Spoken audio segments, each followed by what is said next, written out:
Hi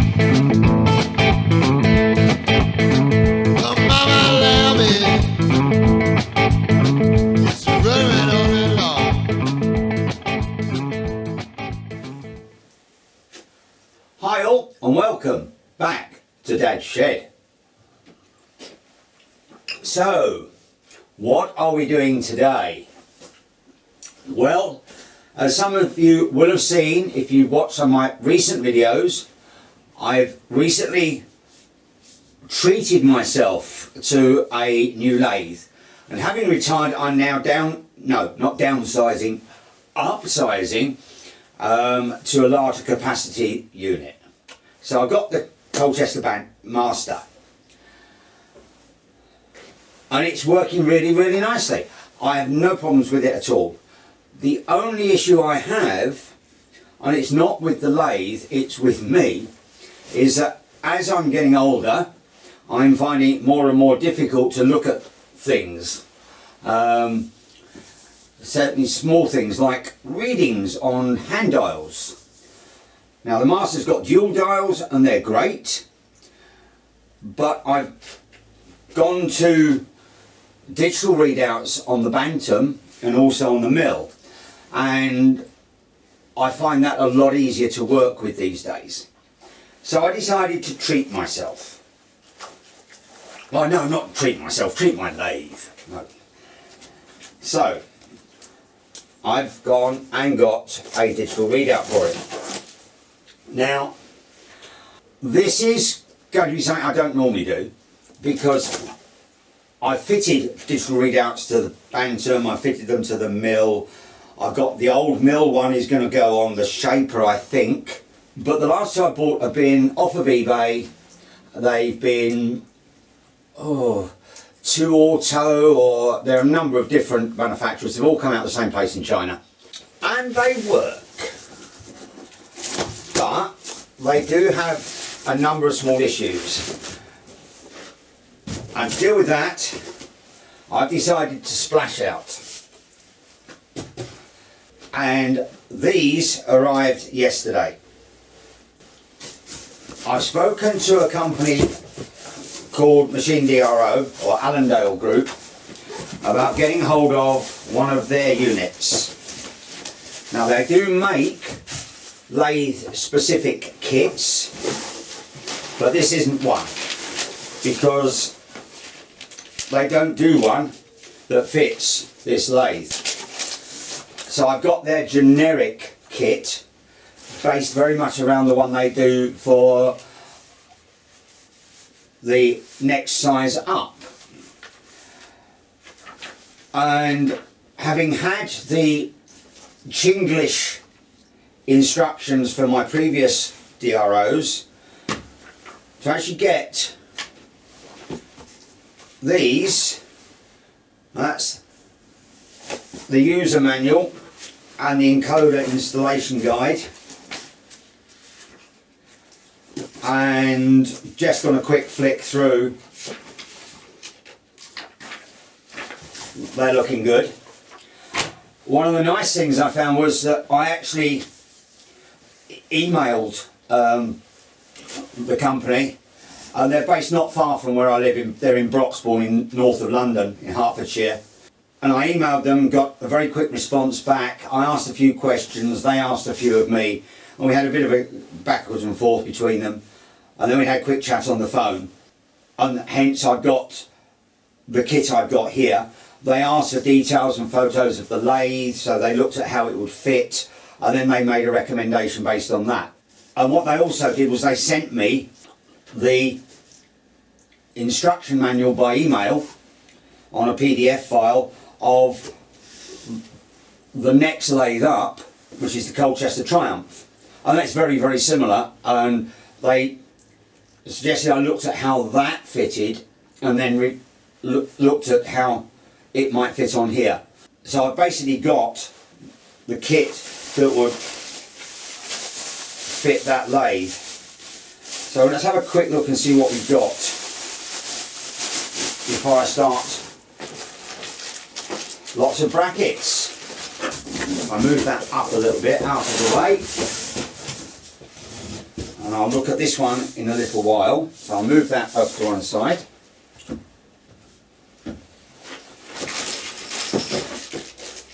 Lots of nice brackets. That's what, 8mm thick plate,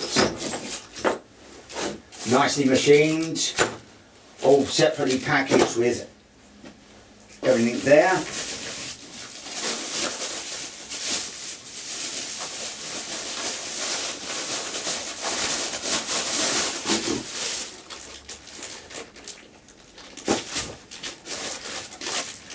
Cables, again nicely packaged up.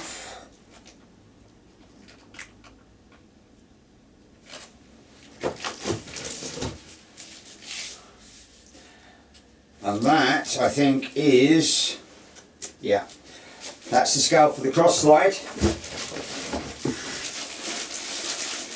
The arms and brackets for the readout, mainly for the readout. So, having got it all out, what do we have here?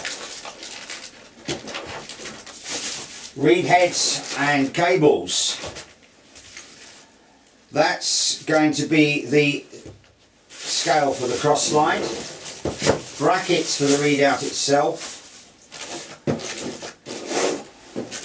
Some very nicely produced brackets. A kit of cable clips and cable ties. Very, very nice looking manuals. So, that's the base kit.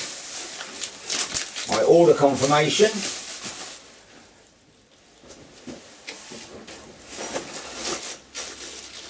Brackets for the readout head.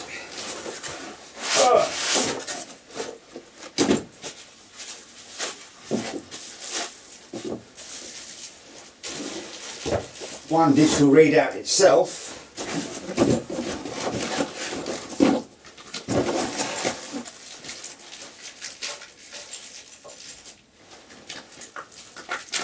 And a waterproof cover for it. And in this little beast, I think, and it's very nicely packaged, everything is stapled in place.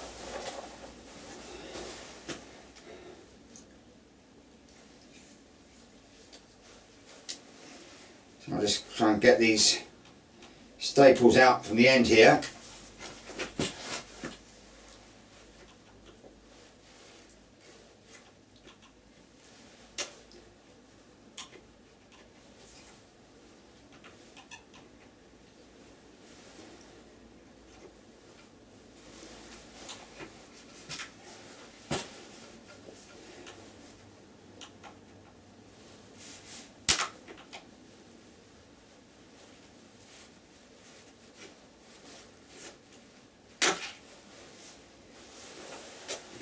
Go up here and grab a pair of pliers.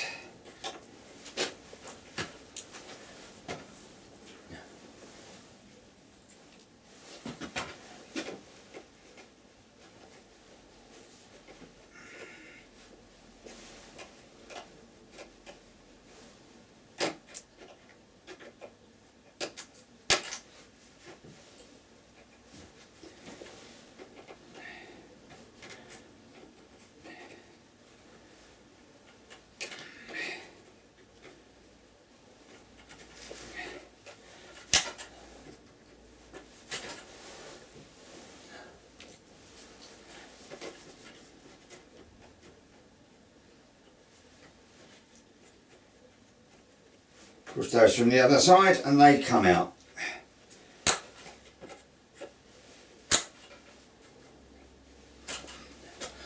Be a lot better if I actually wasn't using my cheap nasty pair of pliers, which I use for other things, but nothing of any precision. And then let's see if we can get this off.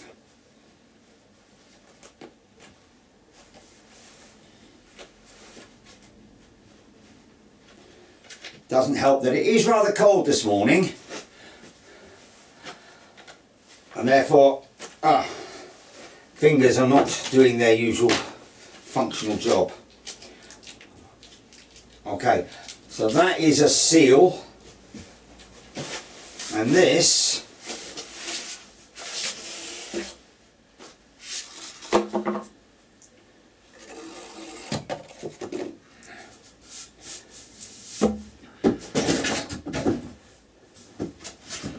is the bed unit.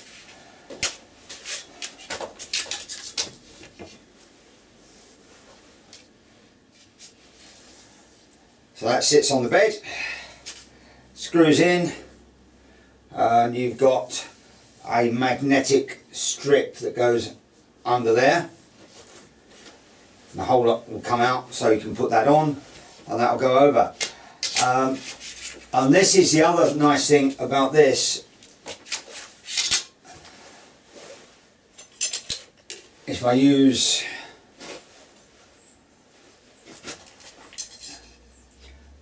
it's basically 10mm thick.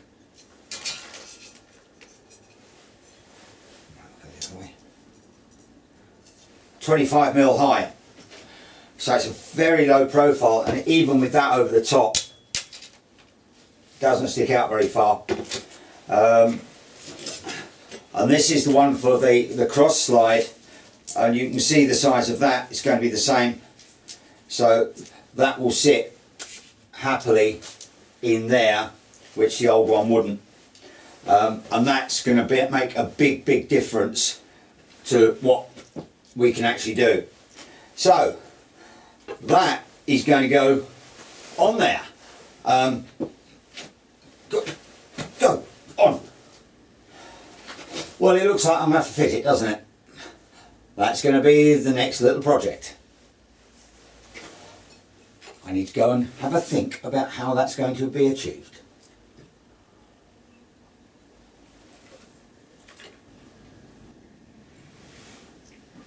Okay, where are we?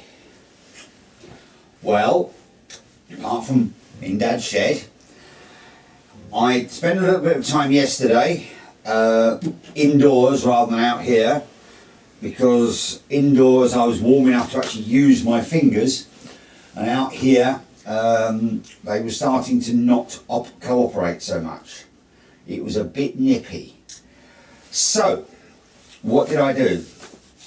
Well, I had a good look through the M-DRO installation manual, and I'll come up with the only issue I've found so far, and I think all that is that over time things change and the paperwork doesn't necessarily keep up with the change. And I'll give you one very quick explanation, or example rather. And they did send me both their standard general installation manuals, but also the specific one for the Colchester Triumph kit that they do. And everything comes, and I'll put them in here now, in very nicely marked bags. And you can see on there you've got a reference number, and that reference number is either on the diagram there, or it's on the parts list, which is great, except when it isn't. And I'll give you a very quick example. And I don't know how well you can see this, probably not well enough, but you've got two parts there that make up the piece that bolts to the back of the saddle. And on this, it's two parts, a backing plate and then a drop plate which screw together. And the drop plate has got slotted holes in it. Absolutely fine. Unfortunately, that's not what you get. What you've actually got is this singular plate here. It's not hard to work out because you've got 2 bolt holes and you've got holes for adjusting screws. So you screw these grub screws in, they push out the other side, and it enables you to adjust the angle of the dangle. But that's not quite what you were expecting. And then you've got a few random blocks which have crept in. And I think what I've got to bear in mind is this is somewhere between the Triumph kit and a general kit that will fit nearly anything. So a little bit of playing around, but I must admit, for just milled blocks of alley, it's not a bad little job. You've got an angle plate there which takes the reed head, so the reed head screws onto there, and you can adjust it to match the angle of the mag strip, because that will be screwed to the back of the lathe bed. There is on this a milled strip with some bolt holes in it, and it all just screws to that. And what I have done here, as you might just be able to see, there's, or you may not be able to see, if I come around that way, there's a screw in there. The bolt holes on the aluminium extrusion that take the magnetic strip are 6mm. Now on the back of this there are some holes which are 1/4 UNC. So at approximately the middle point, I've drilled out one of the holes to 6.4mm, and I've just stuck a UNC socket head screw in there just to balance it in the middle, and I can then get that height set there and then clamp it in place and go along and drill the holes. That's my plan anyway. But before I do that, what I want to do is make sure that this is the right sort of height, because I've got a few other bits in here which may or may not be needed. And so I went out and assembled the sub-assemblies that are needed to hold the reed heads, etc. So that goes, that one will go on the cross slide. Top one holds the reader and it will slide in and out on a slot, and that one will go onto the back of the saddle, bolt in place through those slotted holes there. You can adjust the height on that, tighten them up, and then you've got adjuster screws to make sure that the whole thing is sitting, because obviously it's on the back of a rough casting. Make sure it's sitting square and level. So they were done yesterday. So they were done indoors because it's a little warmer. So they can sit in there out the way. And what I'm going to do now, I'm going to just nip down the back there. Some of the advantages of actually putting this lathe on special casters, machine casters, is that it can be moved around. And I've moved it forward about 5 or 6 inches. I may move it back, I may leave it where it is. I'll probably leave it where it is for a while and then move it back. What I have done, and I don't know whether they're visible, I've moved the cross slide across to maximum extents of travel, and I've marked up a marking on here and a marking on there at the 2 extents. So, and then I've cut the extrusion down to sit where it needs to be. That's the maximum extent of travel. So I now know the reading head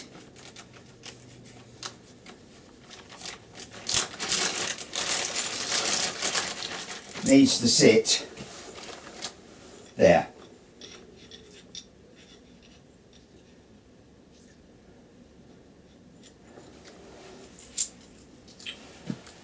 So that's going to be interesting.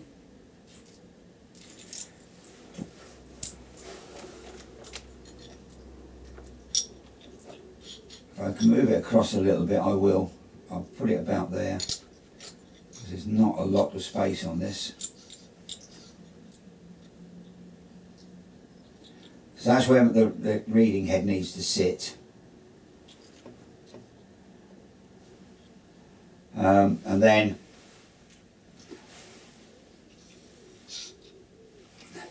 that also gives me a reasonable amount of movement, so that this can come across to there.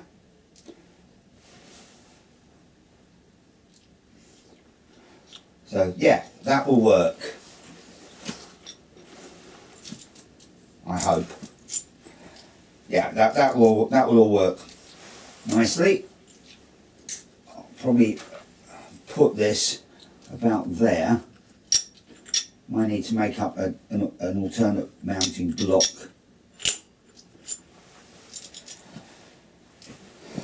I really do want that. Something like that.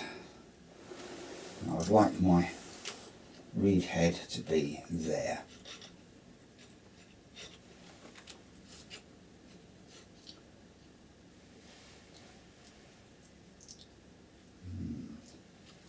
Yeah, that'll need a bit of thought on that one.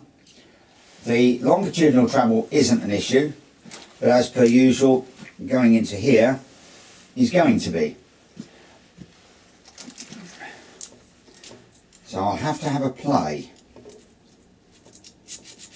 I've got some ideas. Right, my fingers are now freezing again.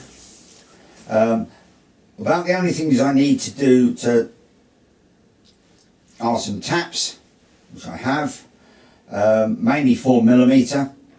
So it's drill, tap 4mm on the back, drill, tap 4mm on here, drill and tap 4mm into the back of the saddle casting, and then everything else is in the kit. That's needed to measure from the bottom of the ways down to the extrusion, make sure that that's level all the way along, and I will crack on and do that. I won't show you blow by blow because it will be incredibly boring, but I do need to work out how I'm going to place this where I need to.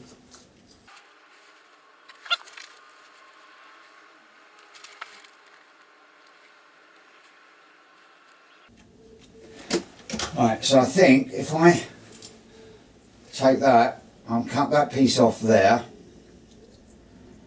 and that will then give me the clearance that I need to sit that down at the height it needs to be and have it slightly offset from centre.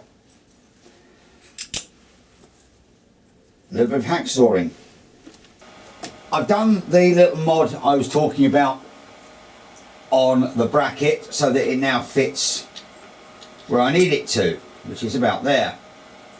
But I've had a think while I was having my cup of tea and cogitating, and I suddenly realised that sitting in my metal rack is this, which is a lump of 5mm aluminium angle, which is, funnily enough, exactly the same thickness as this angle piece here.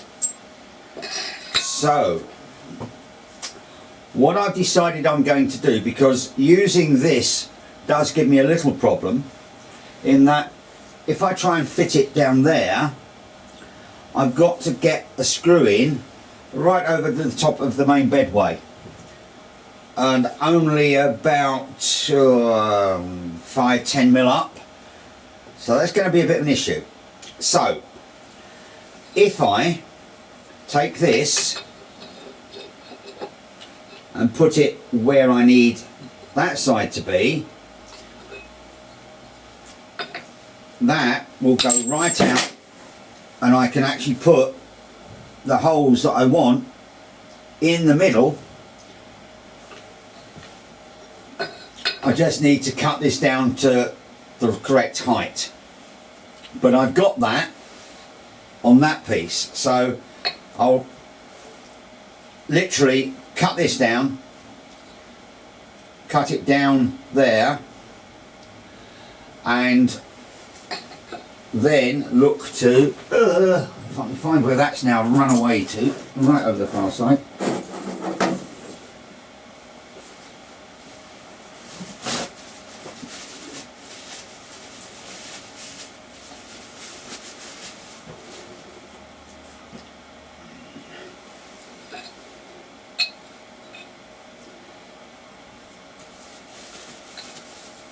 So that will be effectively that, the other way around. Those holes will go there, those holes will go there, and I'll replicate the bolt pattern that's on this on the large piece once I've cut it down to size.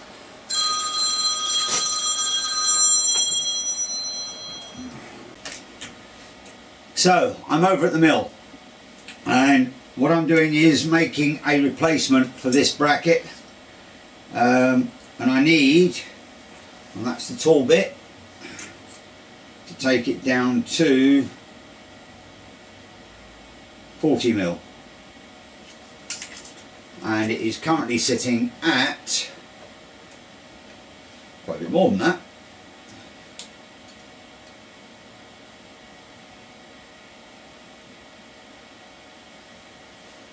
.44. So I'm going to go down, take a quick skim, flatten out so I can measure it, because I know it's not going to be quite accurate.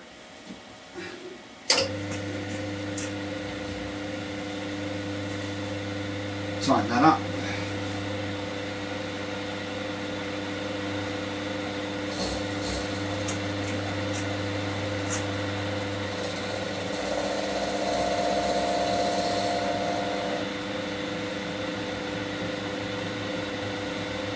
Nice.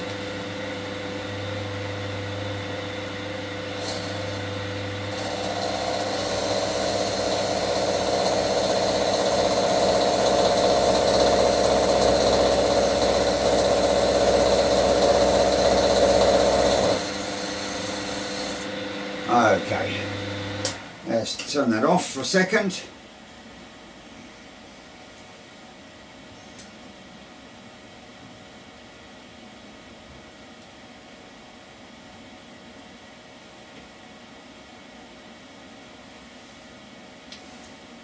.44 dead. So let's go to that.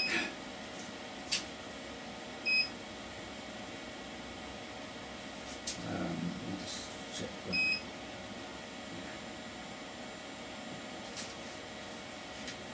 Z 4 4 0 enter. Right, so let's just take that down to 40. So I've got to take 4 mil off.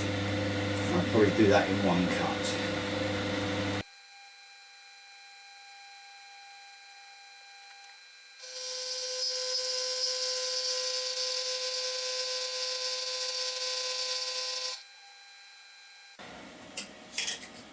Let's see where we are on that.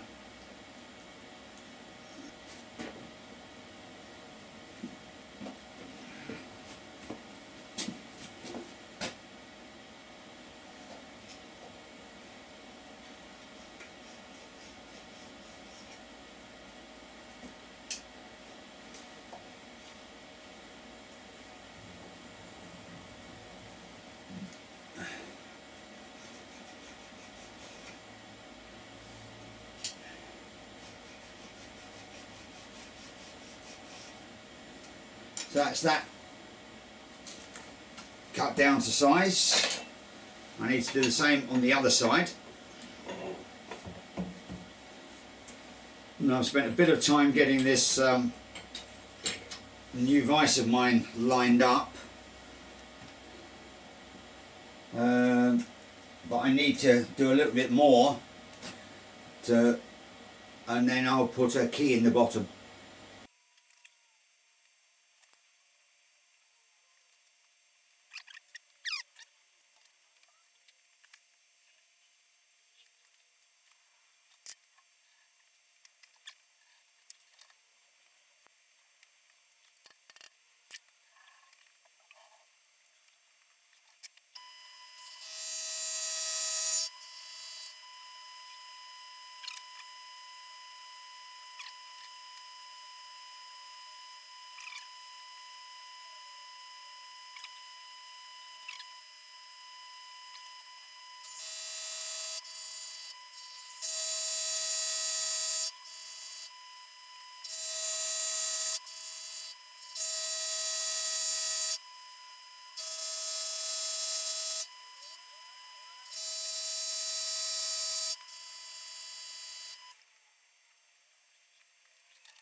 Right, that's going to be 3mm.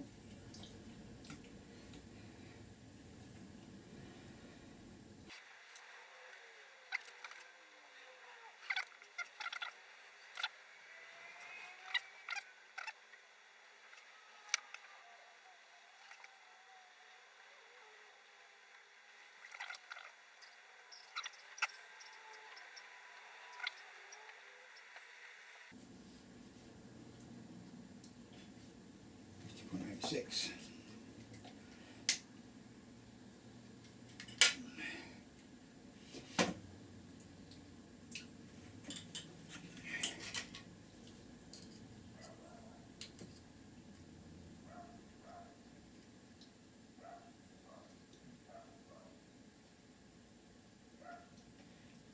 .75.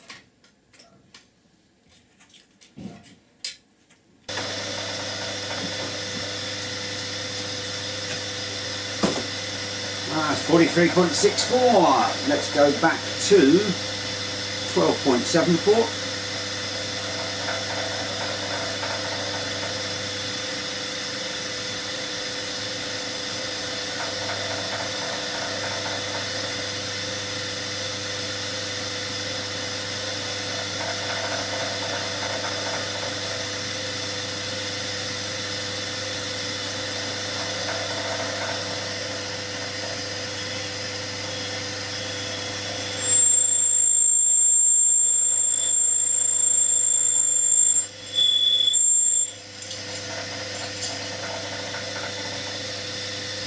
Go back out to 27.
Oh, tapping the holes in the back of the saddle.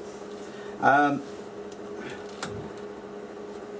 found absolutely no way of doing it sensibly because there's not enough room, but I am fortunate enough to have bought at a model engineer exhibition a number of Hawk's beak spanners.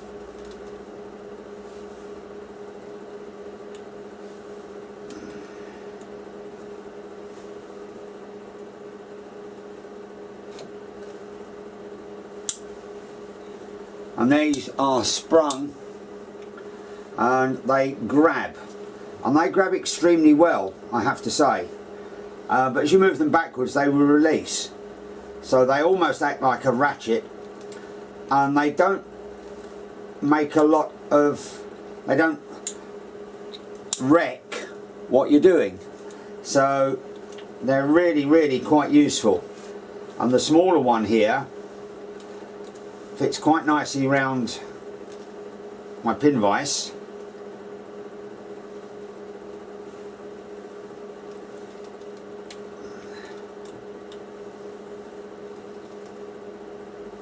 Now I can support the end here while I'm just using that and not putting too much pressure on it.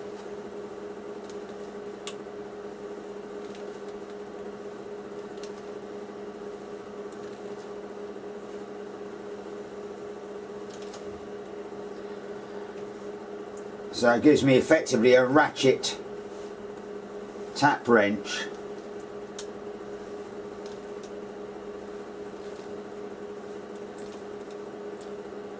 Because there's not enough room to put an ordinary tap wrench in. And that's reached the bottom.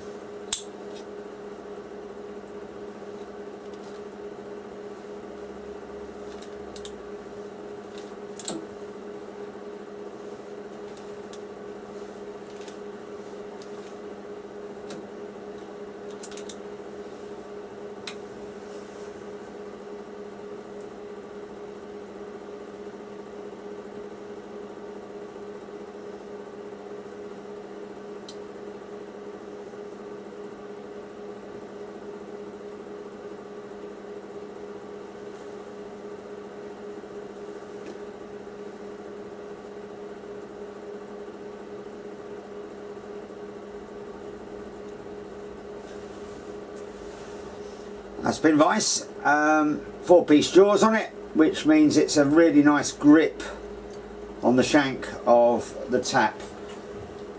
So that's the taper tap in there. I've got to go in with the plug tap in a minute, but I won't bother to show that. And there's the 2 holes drilled there. Interestingly enough, using some fairly new standard dormer drills, they wouldn't go through. In fact, I broke one of them trying to push it through. But I went out to a local supplier and bought some cobalt drills, and they've just gone straight through. So the right drill made it easy.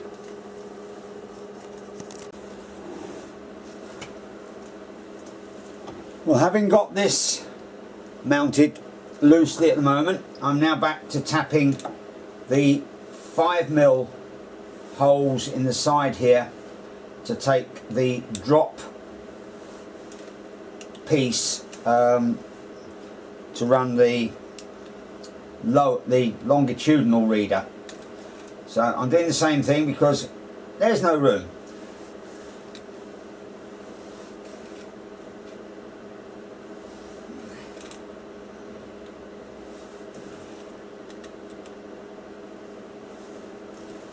So going in here with a taper tap at the moment, well, actually it's a second tap.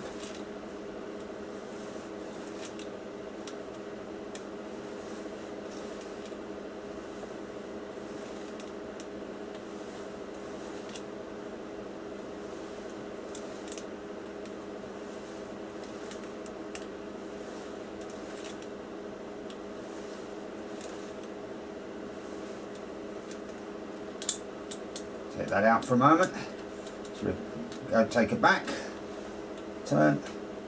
Obviously it's not quite so bad tapping into cast iron because it crumbles rather than creates a string of swarf, so it tends to come out anyway.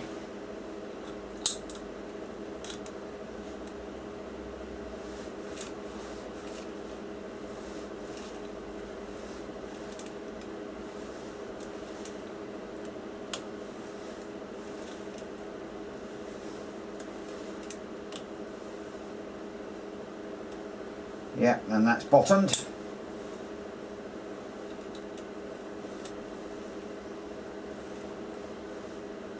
I'm going to see if I've actually got a 5mm plug tap.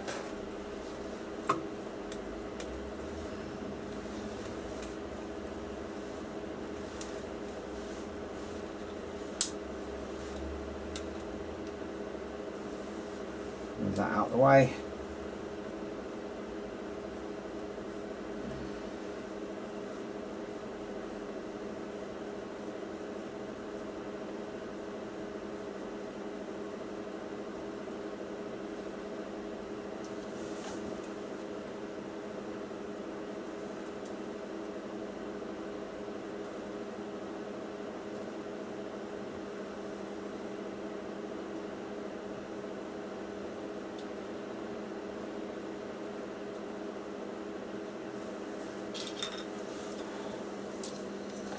Come over here and I should have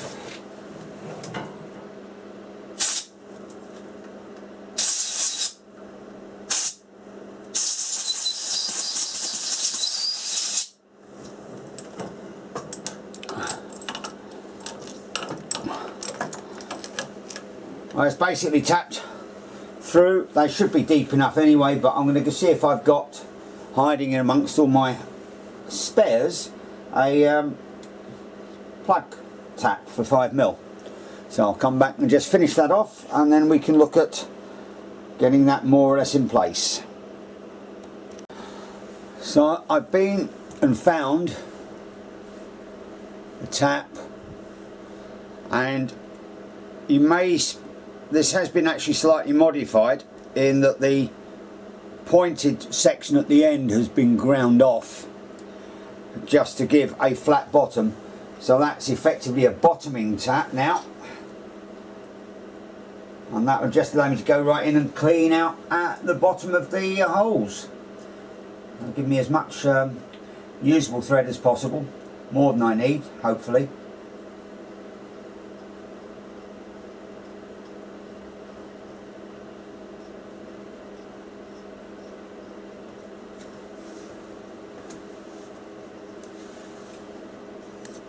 Let's come in a little bit closer here.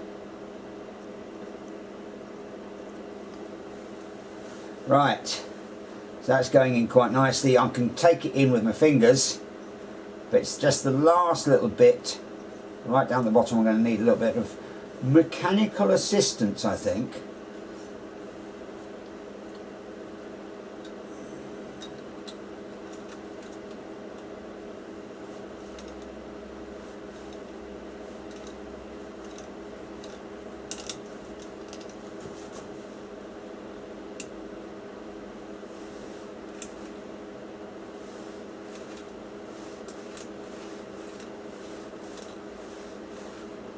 So I'll just use my hand at the back here to support the pin vise.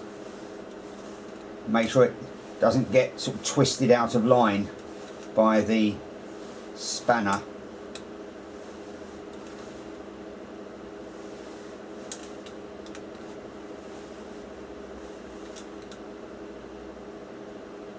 And that's bottomed. Lovely. So that's that done. And I've managed to put this far enough down here on the back of the saddle that the two bolt holes for the coolant pipe are left accessible. So that will just drop straight down there. Right, let's go and find the bits and put them on. Right, all I'm doing here I've got a 6mm drill bit in the drill, and I've got that in place. You've got a 6mm clearance hole in there, so I'm literally just going to put that in.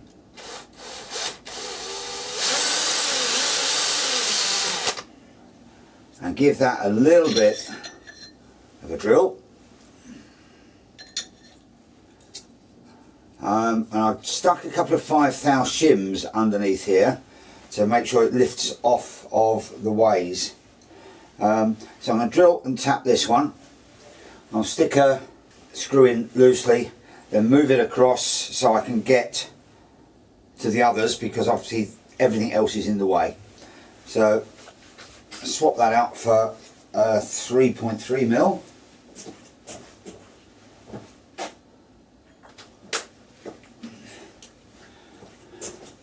And this is obviously the most awkward part, is trying to get this lined up properly. So I need it straight.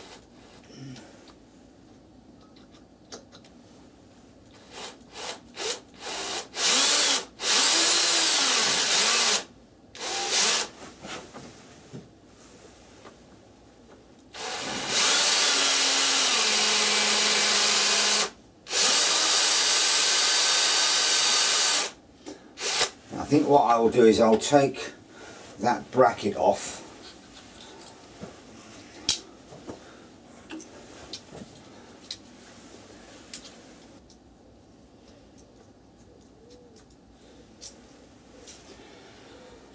It's good.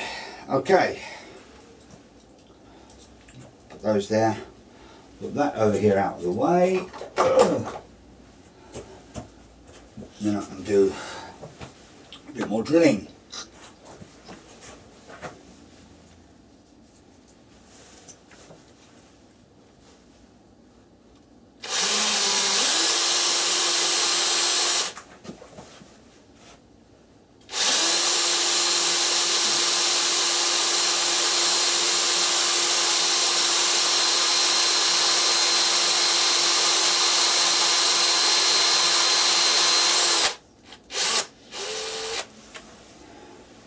That's going to be more than deep enough.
Okay, so that's 2 out of the 3 holes drilled and tapped. I've got one more to do.